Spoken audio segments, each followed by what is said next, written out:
오늘 본문 요한복음 14장 1절부터 31절까지의 말씀을 저와 여러분이 번갈아 교독하시겠습니다.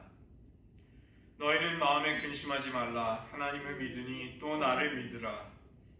내 아버지께 거할 것이 많도다. 그렇지 않으면 너희에게 이르렀으리라. 내가 너희를 위하여 거처를 예비하러 가노니 가서 너희를 위하여 거처를 예비하면 내가 다시 와서 너희를 내게로 영접하여 나 있는 곳에 너희도 있게 하리라. 내가 어디로 가는지 그 길을 너희가 아느니라. 도마가 이르되 주여 주께서 어디로 가시는지 우리가 알지 못하거늘 그 길을 어찌 알겠사옵나이까.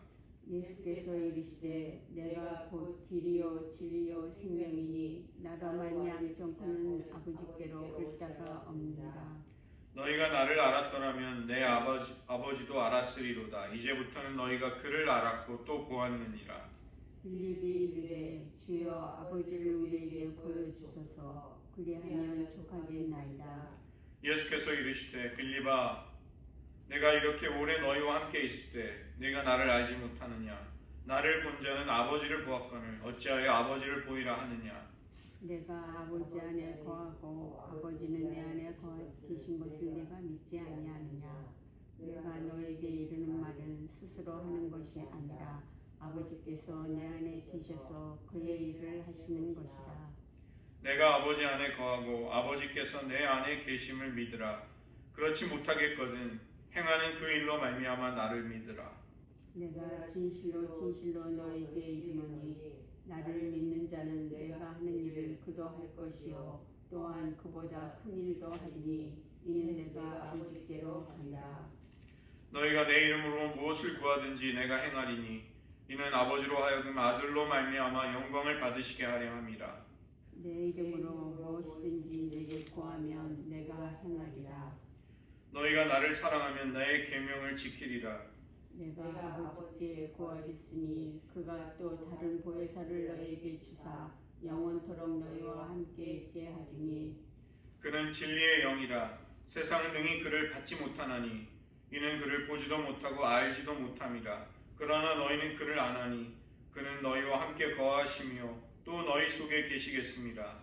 내가 너희를 고아와 같이 버려두지 아니하고 너희에게로 오리라. 조금 있으면 세상은 다시 나를 보지 못할 것이로되 너희는 나를 보리니 이는 내가 살아있고 너희도 살아있겠습니다. 그날에는 내가 아버지 안에 너희가 내 안에 내가 너희 안에 있는 것을 너희가 알리라. 나의 계명을 지키는 자라야 나를 사랑하는 자니 나를 사랑하는 자는 내 아버지께 사랑을 받을 것이요 나도 그를 사랑하여 그에게 나를 나타내리라. 가로진 아닌 유다가 이르되 주여 어찌하여 자기를 우리에게는 나타내시고 세상에는 아니하려 하시나이까. 예수께서 대답하여 이르시되 사람이 나를 사랑하면 내 말을 지키리니 내 아버지께서 그를 사랑하실 것이요 우리가 그에게 가서 거처를 그와 함께 하리라. 나를 사랑하지 아니하는 자는 내 말을 지키지 아니하나니 너희가 듣는 말은 내 말이 아니요 나를 보내신 아버지의 말씀이니라. 내가 아직 너희와 함께 있어서 이 말을 너희에게 하였거니와 보혜사 곧 아버지께서 내 이름으로 보내실 성령 그가 너희에게 모든 것을 가르치고 내가 너희에게 말한 모든 것을 생각나게 하리라. 평안을 너희에게 끼치노니 곧 나의 평안을 너희에게 주노라. 내가 너희에게 주는 것은 세상이 주는 것과 같지 아니하니라. 너희는 마음에 근심하지도 말고 두려워하지도 말라. 내가 갔다가 너희에게로 온다 하는 말을 너희가 들었나니 나를 사랑하였더라면 내가 아버지께로 감을 기뻐하였으리라. 아버지는 나보다 크시니라. 이제 일이 일어나기 전에 너희에게 말한 것은 일이 일어날 때에 너희로 믿게 하려 함이라. 이후에는 내가 너희와 말을 많이 하지 아니하리니 이 세상의 임금이 오겠습니다. 그러나 그는 내게 관한 일을 할 것이 없습니다. 함께 읽겠습니다. 오직 내가 아버지를 사랑하는 것과 아버지께서 명하신 대로 행하는 것을 세상이 알게 하려 함이로라. 일어나라 여기를 떠나자 하시니라. 아멘. 기도하시겠습니다. 하나님 우리에게 보혜사를 보내주심으로 제자들에게 곁을 잠시 떠나시지만 성령의 임재를 통해 우리와 영원히 함께 하시는 놀라운 은혜의 삶을 우리에게 열어주신 주님, 십자가로 가신 주님의 그 사랑을 우리들 마음속에 더욱더 생생하게 깨닫게 하시고 모든 진리를 생각나며 기억하게 하고 그 진리 가운데로 이끄시는 보혜사의 인도를 날마다 받는 그 놀라운 영광스러운 신자의 삶을 저희들 모두 살아가게 도와주시옵소서. 모든 말씀 예수님의 이름으로 기도드립니다.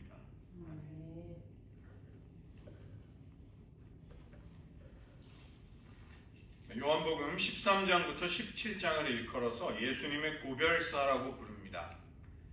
십자가로 가시기 전에 제자들에게 마지막으로 가장 의미 있고 중요한 말씀들을 이 부분에서 남기셨습니다. 오늘 우리가 살펴보려는 요한복음 14장의 가장 중요한 주제들 가운데 하나는 예수님이 제자들의 곁을 떠나시지만 성령님을 통해 다시 오신다는 것입니다. 이 기독교 신앙의 가장 큰 영광과 신비는 무엇인가? 우리가 그냥 예수님의 교훈을 따르는 자들이 아니라는 것입니다. 우리는 예수님의 인격과 고매한 가르침에 매혹된 사람들로만 남지 않는다는 것이죠. 예수님은 살아계셔서 자기를 믿는 자들 안에 내주하시고 함께 살아가십니다. 우리는 살아계신 예수님의 임재를 보혜사 성령님을 통해 매 순간 경험하며 살아가고 있는 것이죠. 우리는 어떤 약속이나 교훈을 전달받은 사람이 아니라 살아계신 예수님을 모시고 살아가는 사람입니다.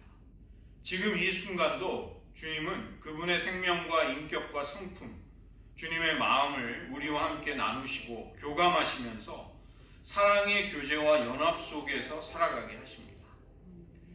예수님은 먼저 거처를 예비하기 위해 가신다고 말씀하십니다.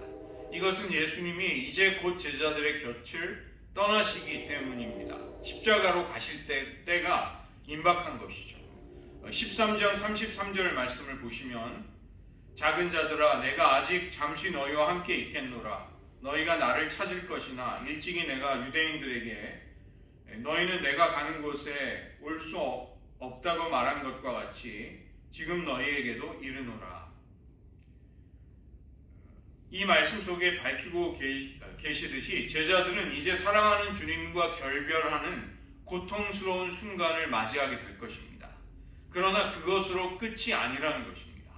마음에 근심하지 말고 하나님을 믿으니 또 나를 믿으라고 하십니다.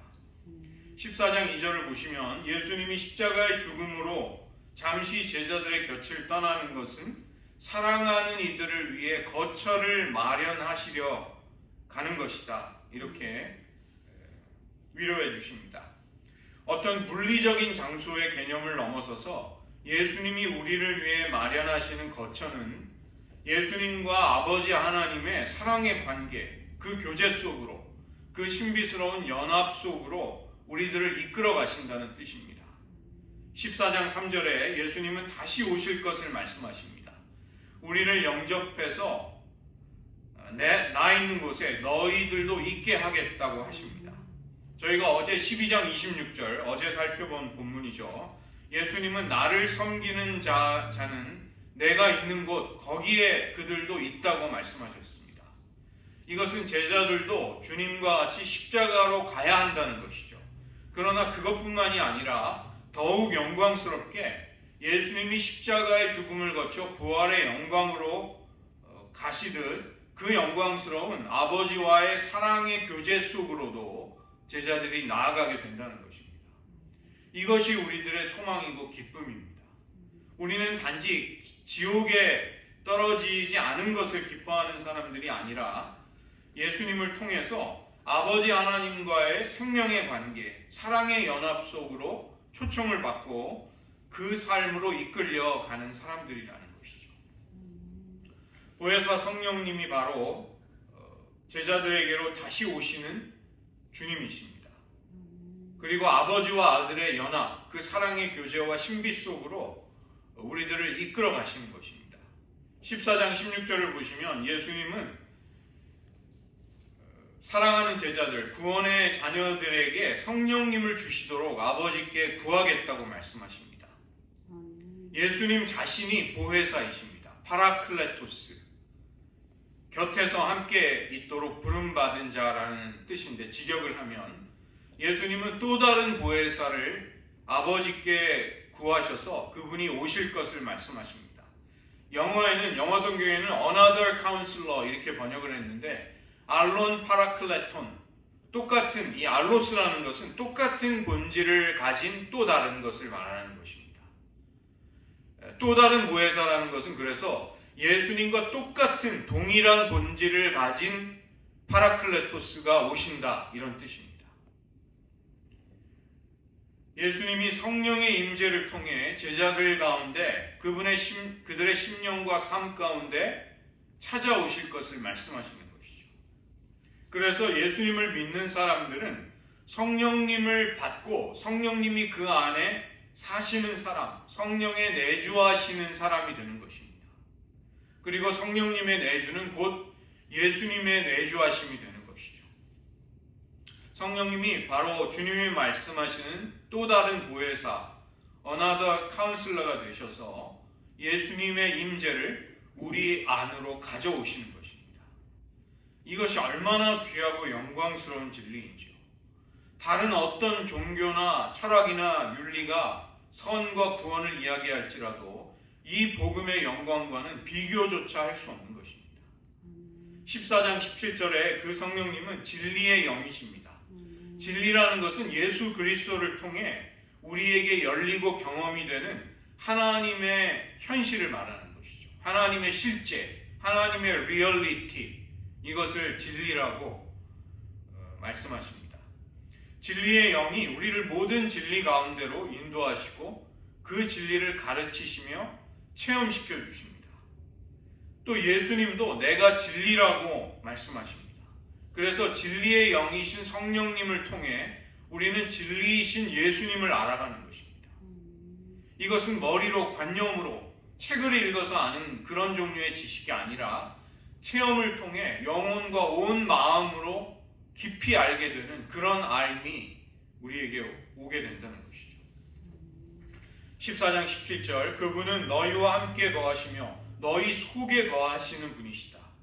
그 때문에 예수님은 이어지는 18절에서 제자들을 보아와 같이 버려두지 않고 다시 오시겠다고 말씀하실 수 있는 것입니다. 19절에서 조금 있으면 세상은 주님을 보지 못하게 될 것입니다. 주님이 십자가의 죽음을 맞이하시기 때문입니다. 그러나 너희는 나를 보게 될 것이다.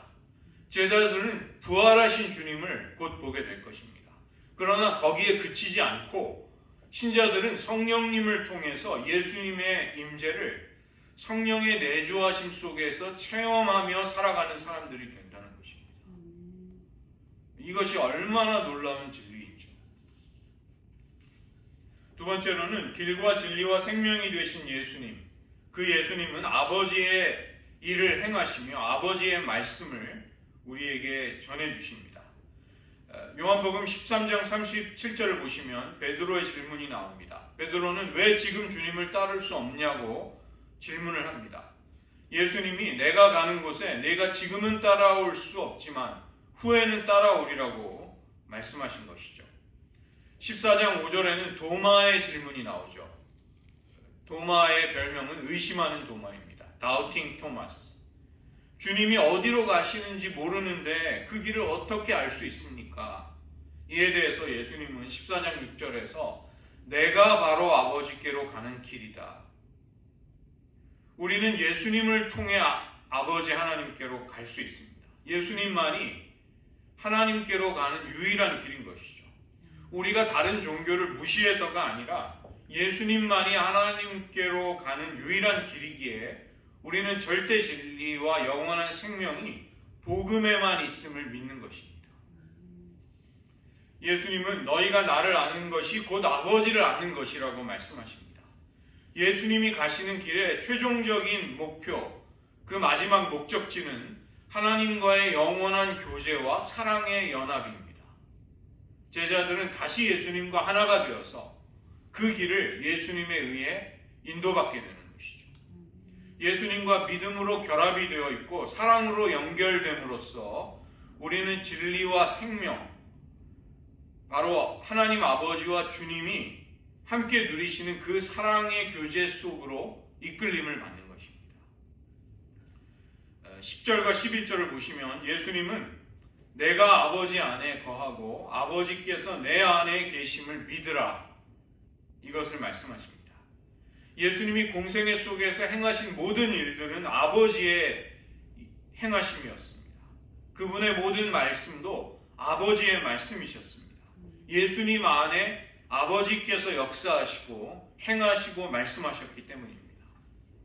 14장 8절을 보시면 빌립이 불안한 나머지 모든 불확실함을 물리칠 수 있는 직접적인 체험을 달라고 요구합니다. 하나님을 보여달라는 것입니다.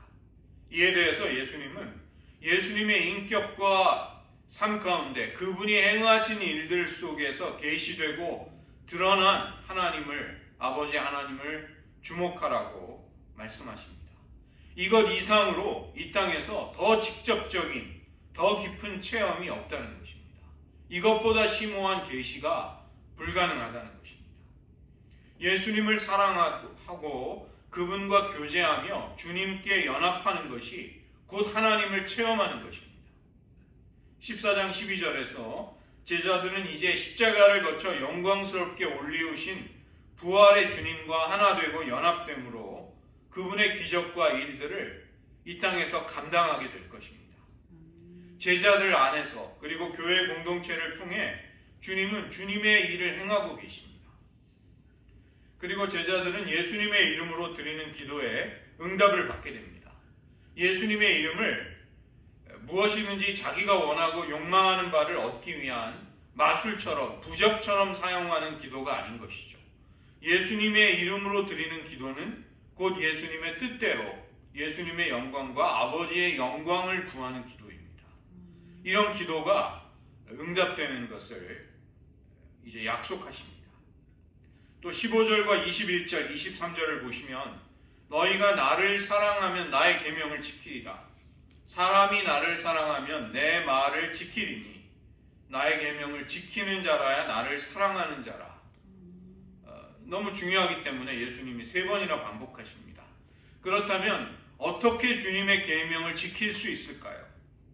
보혜사를 주셨기 때문에 그 성령님을 통해 예수님의 임재를 심령에 모신 사람들은 주님의 명령을 지킬 수 있게 됩니다.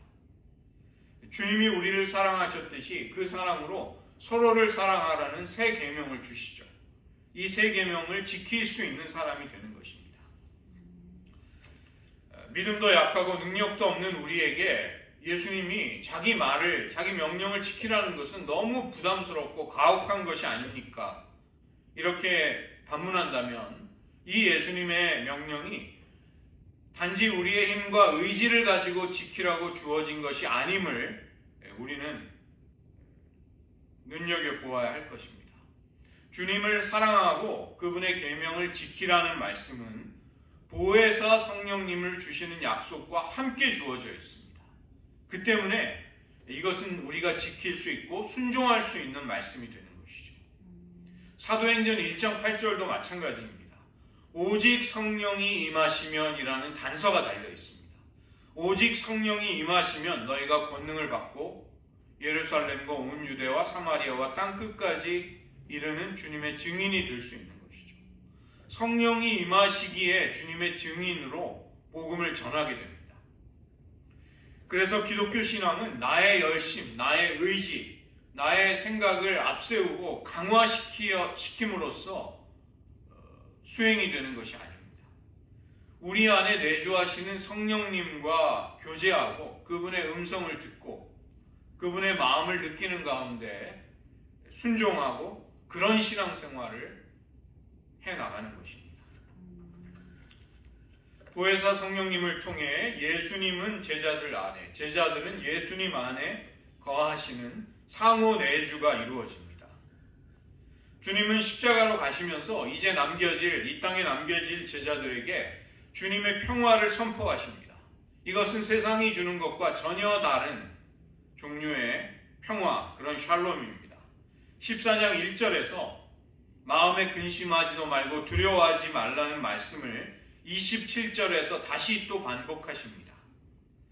제자들은 아직 주님이 십자가의 길을 통해 부활의 영광으로 가신다는 것을 이해하지 못하고 있습니다.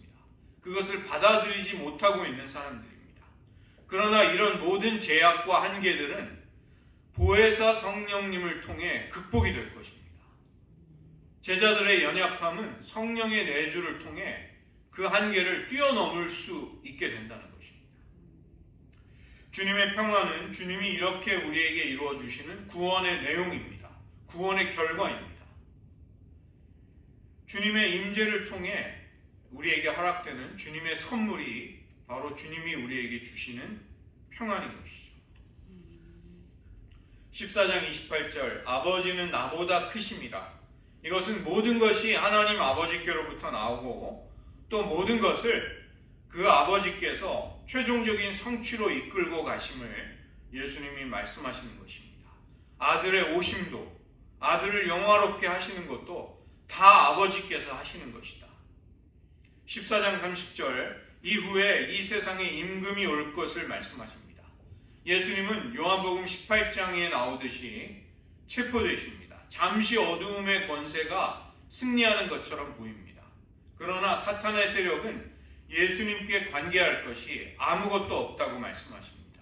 아버지가 모든 것을 다스리고 주관하고 계시기 때문입니다.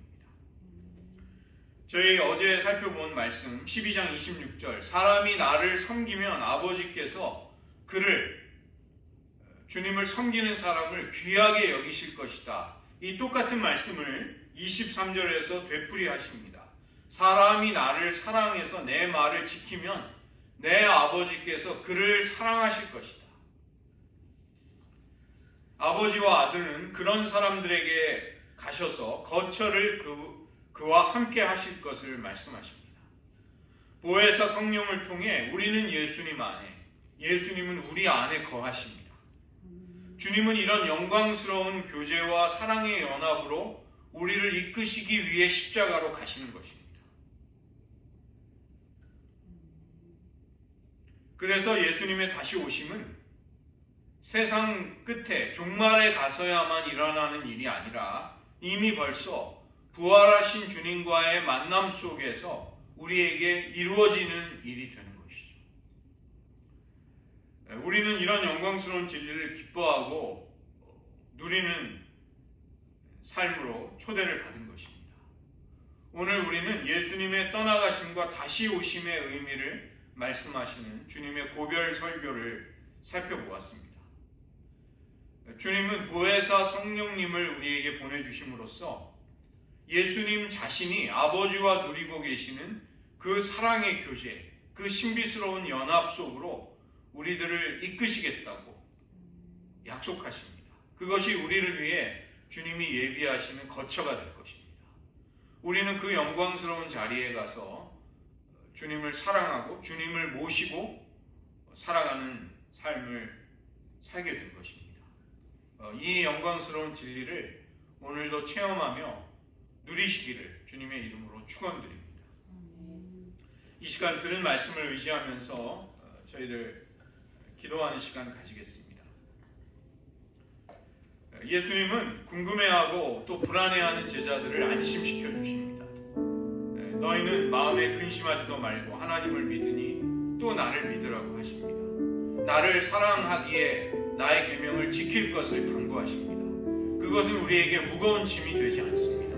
우리의 힘과 의지를 가지고 순종하는 것이 아니기 때문입니다. 보혜사 성령, 그분은 우리에게 임하셔서 우리 안에 내주하고 계십니다. 이것은 곧 예수님의 임재가 영영이 우리와 함께하고 우리를 떠나시지 않음을 의미하는 것입니다. 우리는 그것을 통해 주님을 사랑할 수 있고 그분의 말씀에 순종할 수 있으며 무엇보다도 주님이 아버지와 누리는 사랑의 교제 속에 우리도 동참하게 되는 것입니다.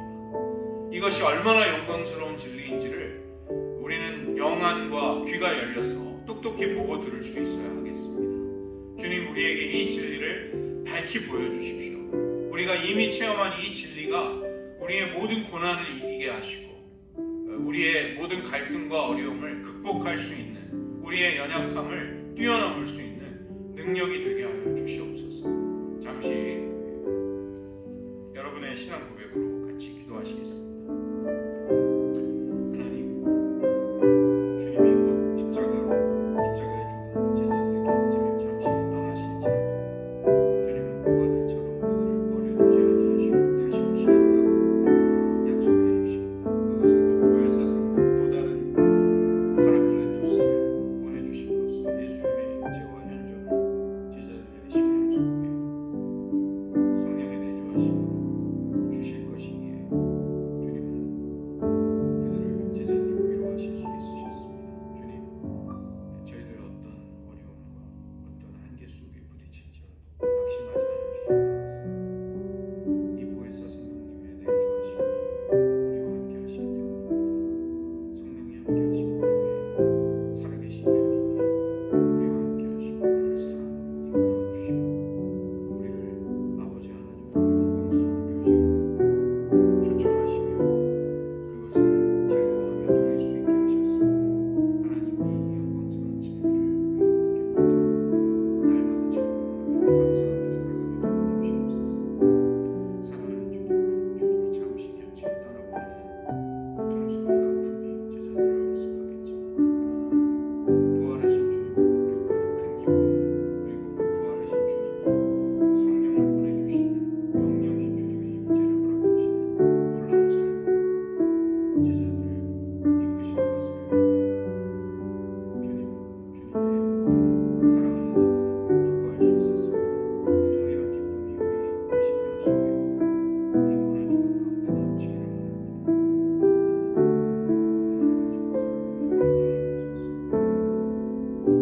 기도하겠습니다. 하나님 아버지, 잠시 제자들은 주님을 보지 못하는, 주님이 그들의 곁을 떠나는 큰 아픔과 고통을 겪을 것이지만 그러나 곧 부활하신 주님을 그들의 두 눈을 목격하게 될 것입니다. 거기에 그치지 아니하고 주님은 또 다른 보혜사를 약속하시고 보내주심으로써 보혜사 성령님의 내주하심을 통해 주님의 임재와 현존을 영원토록 우리에게 허락해 주시는 놀라운 은혜를 약속하여 주셨습니다. 하나님, 저희들 오순절을 통해 교회가 성령을 받게 됨으로써 이 약속이 성취된 것을 인하여 감사와 찬양을 드립니다. 저희들 어떠한 고난과 우리들의 심령이 산산이 조각나고 부서지는 것과 같은 어려움에 처할지라도 낙심하지 않고 위로와 용기를 계속할 수 있는 것은 그 성령님의 임재가 우리들에게 있기 때문임을 고백합니다. 주님께서 그 보혜사의 임재를 통해서 진리를 가르치시고 진리 가운데로 우리들을 이끌어가고 계시기에 저희들 주님께 감사와 찬양을 드리며 이 영광스러운 신자의 삶을 살아갈 수 있음을 고백합니다. 하나님, 고난주간에 오늘 저희들 오늘도 그 영광스러운 진리를 체험하게 도와주시옵소서. 하나님, 기독교의 복음에 숨겨져 있는 이 신비와 이 영광을 알지 못하는 이들을 사랑하며 섬김으로써 주님의 이 놀라운 진리를 함께 나눌 수 있는 기쁨이 우리들에게 있기를 원합니다. 하나님, 인생의 모든 고난과 슬픔을 또 인생의 허무함과 한계를 무엇으로 극복할 수 있겠습니까? 오직 예수님의 임재와 현존을 모시고 주님의 사랑의 교제에 참여하는 삶이 아니라면 그 무엇으로도 인생의 한계와 고통은 극복될 수 없을 것입니다. 저희들 이런 확신을 가지고 주님이 우리에게 베푸신 이 놀라운 은혜를 감사하며 오늘 하루도 살아가게 하여 주시옵소서. 모든 말씀 예수님의 이름으로 기도드립니다.